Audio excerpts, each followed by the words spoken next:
Ukraine శాంతి చర్చలకు America, Russia సిద్ధమవుతున్నాయి. Saudi అరేబియాలో ఇరు దేశాల అధ్యక్షులు సమావేశానికి ఏర్పాట్లు సాగుతున్నాయి. దీంతో 3 ఏళ్లుగా సాగుతున్న యుద్ధం ముగుస్తుందని చాలా దేశాలు సంతోషం వ్యక్తం చేస్తున్నాయి. కానీ అంతలోనే ట్రంప్ ప్రపంచానికి షాక్ ఇచ్చాడు.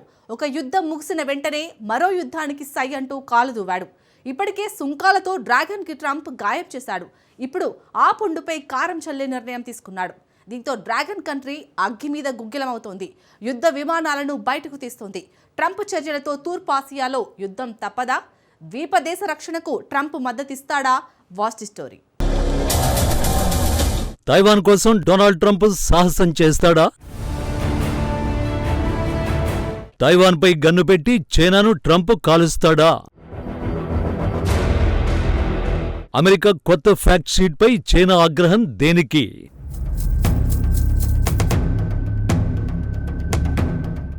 ఉక్రెయిన్ యుద్ధాన్ని ముగించాలని అమెరికా తహతహలాడుతోంది. కానీ తూర్పులో కొత్త టెన్షన్లకు ఆజ్యం పోస్తోంది. తైవాన్ విషయంలో ట్రంప్ యంత్రాంగం సాహసోపేతమైన నిర్ణయం తీసుకుంది. స్వతంత్ర తైవాన్ దిశగా అమెరికా అడుగులేస్తోంది. తాజాగా తైవాన్ కొత్త ఫ్యాక్ట్ షీట్ ను అమెరికా విదేశాంగ శాఖ అప్డేట్ చేసింది. అసలు ఈ న్యూ ఫ్యాక్ట్ షీట్ లో ఏముంది? సింపుల్ గా చెప్పాలంటే ఇదొక బ్యాక్గ్రౌండ్ నోట్. తైవాన్ ను అమెరికా ఏ కోణంలో చూస్తోందో ఈ షీట్ వెల్లడిస్తోంది. తైవాన్ పై అమెరికన్ వాస్తవాలతో కూడిన పత్రమే న్యూ ఫ్యాక్ట్ షీట్. గతంలో ఈ షీట్ ఉన్నా ఓ చిన్న వివరణ ఉండేది. ఆ వివరణ ఏంటంటే తైవాన్ స్వాతంత్ర్యానికి తాము మద్దతును ఇవ్వడం లేదని అమెరికా తెలిపేది. కానీ ఇప్పుడు ఈ ప్రత్యేక లైన్ ను అమెరికా విదేశాంగ శాఖ తమ వెబ్సైట్ నుంచి తొలగించింది. ఇది అత్యంత కీలకమైన పరిణామమని చెప్పాలి. నిజానికి తైవాన్ విషయంలో అమెరికా విధానం నిత్యం అస్పష్టంగా ఉండేది. ఒకవేళ తైవాన్ పై చైనా దాడి చేస్తే ఆ ద్వీప రక్షణకు వాషింగ్టన్ వెళ్లాలని అమెరికన్ చట్టం చెబుతోంది. అయితే తైవాన్ ను ఎలా రక్షించాలి? తైవాన్ రక్షణకు సైన్యాన్ని అమెరికా పంపుతుందా? లేదంటే దౌత్యపరమైన ఆర్థికపరమైన చర్యలకు అగ్రదేశం దిగుతుందా? ఈ ప్రశ్నలకు వాషింగ్టన్ క్లారిటీ ఇవ్వడం లేదు. అధికారికంగా వన్ చైనా పాలసీకి అమెరికా మద్దతిస్తోంది. ప్రత్యేకించి తైవాన్ టార్గెట్ చేసుకునే ఈ వన్ చైనా పాలసీ ఆధారపడి ఉంటుంది.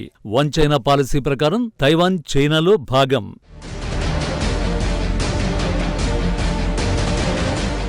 సింపుల్ గా చెప్పాలంటే మెయిన్లాండ్ చైనా మొత్తం ఒకటేనని, అందులో తైవాన్ కూడా భాగమన్నదే వన్ చైనా పాలసీ. కానీ అమెరికా కొత్త ఫ్యాక్ట్ షీట్ లో ఇప్పటికీ వన్ చైనా పాలసీకి మద్దతిస్తోంది. అదే సమయంలో తైవాన్ స్వతంత్రం, రక్షణ గురించి కూడా మాట్లాడుతోంది. తైవాన్ కు అగ్రదేశం పెద్ద ఎత్తున ఆయుధాలను విక్రయిస్తోంది. తైవాన్ మద్దతు విషయంలో ట్రంప్ యంత్రాంగం ఇప్పుడు మరింత దూకుణ్ణి ప్రదర్శిస్తోంది.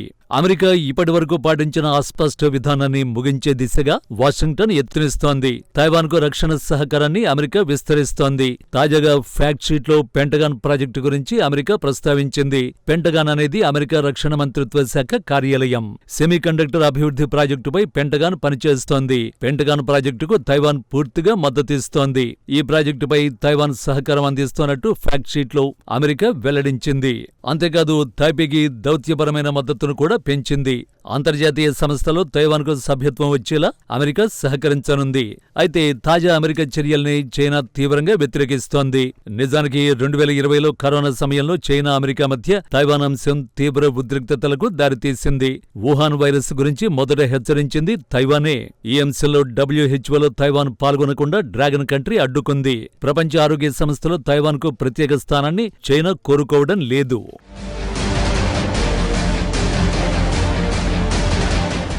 అంతర్జాతీయ వేదికలపైకి తైవాన్ను తెచ్చేందుకు తాజాగా అమెరికా యత్నిస్తోంది. దౌత్యపరమైన ఉన్నత స్థానాన్ని తైపేకి కల్పించేందుకు అమెరికా సహాయం చేస్తోంది.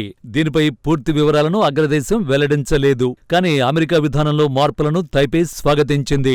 వాస్తవానికి ఈ చర్యల్ని చైనా ఏమాత్రం అంగీకరించదు. తైవాన్ను చైనా నుంచి వేరు చేయలేని ప్రాంతంగా జిన్పింగ్ భావిస్తున్నాడు. తైవాన్ను విడిపోయిన ప్రావిన్స్ గానే చైనా అధ్యక్షుడు పిలుస్తాడు. దీన్ని మెయిన్లాండ్ చైనాలో పునరేకీకరణ చేస్తామని జిన్పింగ్ చెబుతున్నాడు. సో అమెరికా చర్యలను కమ్యూనిస్ట్ కంట్రీ తీవ్రంగా వ్యతిరేకించింది. తైవాన్ అంశంపై అమెరికా కొత్త ఫ్యాక్ట్ షీట్ లో మార్పులు చేయడంపై చైనా ఆగ్రహాన్ని వ్యక్తం చేసింది. ఇది వన్ చైనా పాలసీకి విరుద్ధమని విమర్శించింది. ఫ్రీ అమెరికా సీనో ఉమ్మడి విధానాలను ఉల్లంఘించడంగానే బీజింగ్ మండిపడింది. కనీస అంతర్జాతీయ సంబంధాలను కూడా ఉల్లంఘించడమేనని ఆరోపించింది. చైనాను అడ్డుకోవడానికి తైవాన్ను అమెరికా ఆయుధంగా వాడుకుంటున్నట్టు తేల్చి చెప్పేసింది. అదే సమయంలో తైవాన్ జలసంధిలో ఉద్రిక్తతలు పెరిగాయి. తైవాన్కు సమీపంలోకి అమెరికన్ కెనడియన్ యుద్ధ నౌకలు చేరుకున్నాయి. వారం రోజుల క్రితం తైవాన్ జలసంధి గుండా అమెరికా కెనడా యుద్ధ నౌకలు ప్రయాణించాయి. కానీ కెనడియన్ వార్షిప్ అదే రూట్లో తిరిగొచ్చింది. వెంటనే కెనడా యుద్ధ నౌకను పంపడంపై చైనా ఖండించింది. ఆ తర్వాత 24 ఫైటర్ జెట్లను డ్రాగన్ మోహరించింది.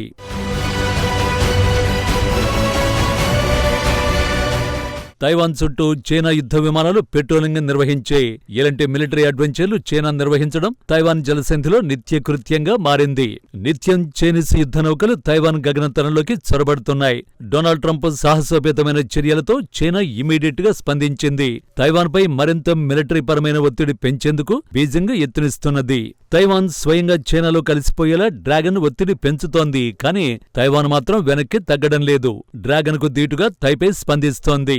చైనా యుద్ధ విమానాలు తమ గగనతలాల్లోకి చొరబడిన ప్రతిసారి హెచ్చరికలు జారీ చేస్తోంది.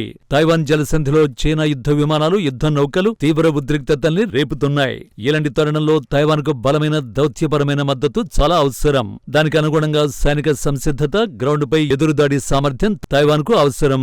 డ్రాగన్ నుంచి ఎదురయ్యే సవాల్ను ఎదుర్కొనేందుకు సిద్ధమని తైపే చెబుతోంది. అయితే ఉక్రెయిన్ తర్వాత మరో సంక్షోభంగా తైవాన్ మారే ప్రమాదం ఉందని మరోవైపు నిపుణులు హెచ్చరిస్తున్నారు. నిజానికి ఉక్రెయిన్ మాదిరిగానే తైవాన్ కూడా అమెరికా మద్దతుపైనే ఆధారపడింది. ఒకవేళ చైనా దాడి చేస్తే అమెరికా తమను రక్షిస్తుందని తైపే కూడా బలంగానే నమ్ముతోంది. ప్రస్తుతానికైతే తైవాన్ కు ట్రంప్ అనుకూలంగా ఉన్నారు. ఎందుకంటే సెమీకండక్టర్లను ప్రపంచానికి అత్యధికంగా ఉత్పత్తి చేసే ఏకైక దేశం తైవానే.